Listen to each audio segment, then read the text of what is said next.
Welcome to StudyBong YouTube channel. Good morning for all students.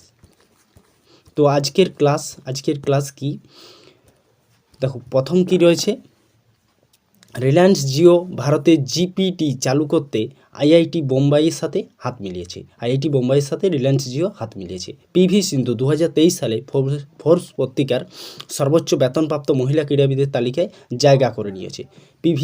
PV সিন্ধু কোন খেলার সাথে যুক্ত? ব্যাডমিন্টন। পরবর্তী, পিএম মোদি 30শে ডিসেম্বর অযোধ্যায় মহর্ষি বাল্মীকি বিমানবন্দরে উদ্বোধন করেছেন। তিনি 30শে ডিসেম্বর এটি কিন্তু করেছেন। ঝাড়খণ্ড সরকার আদিবাসী এবং দলিতদের জন্য বার্ধক্য পেনশনের যোগ্যতার বয়স কমিয়ে 50 বছর করেছে। আগে বেশি ছিল, এখন কী হয়েছে, 50 করিয়েছে। দেশিয়া মুরপোক্ক দ্রাবিড় কাজগাম ডিএমডিকে এর প্রতিষ্ঠাতা বিজয়কান্ত 71 বছর বয়সে তিনি কিন্তু মারা গেছেন। কেন্দ্রীয় সরকার নীনা সিংকে সেন্ট্রাল ইন্ডাস্ট্রিয়াল সিকিউরিটি ফোর্স অর্থাৎ সিআইএসএফ এর প্রথম মহিলা মহাপরিচালক নিযুক্ত করেছেন। পরবর্তী, প্রতিরক্ষা খাতে সাম্প্রদায়িক নিয়োগ কি রয়েছে? ভাইস চিফ অফ নৌ staff vice admiral Dinesh K Tripathi হলেন। স্পেশাল প্রোটেকশন গ্রুপের অর্থাৎ এসপিজি প্রধান হলেন অলোক শর্মা। ইস্টার্ন ফিল্ডের কমান্ড কে হয়েছেন?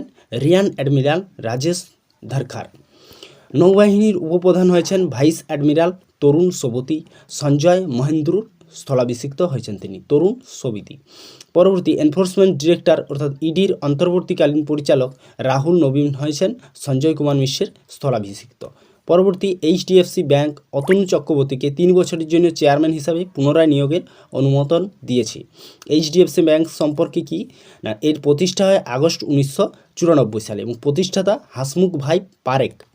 সদর দপ্তর কোথায় অবস্থিত? মুম্বাই, মহারাষ্ট্র। এবং এমডি এবং সিইও আছেন শশীধর জগদীশন। চেয়ারম্যান আছেন অতনু চক্রবর্তী। ট্যাগলাইন কি? আমরা আপনার পৃথিবী বুঝতে পারি।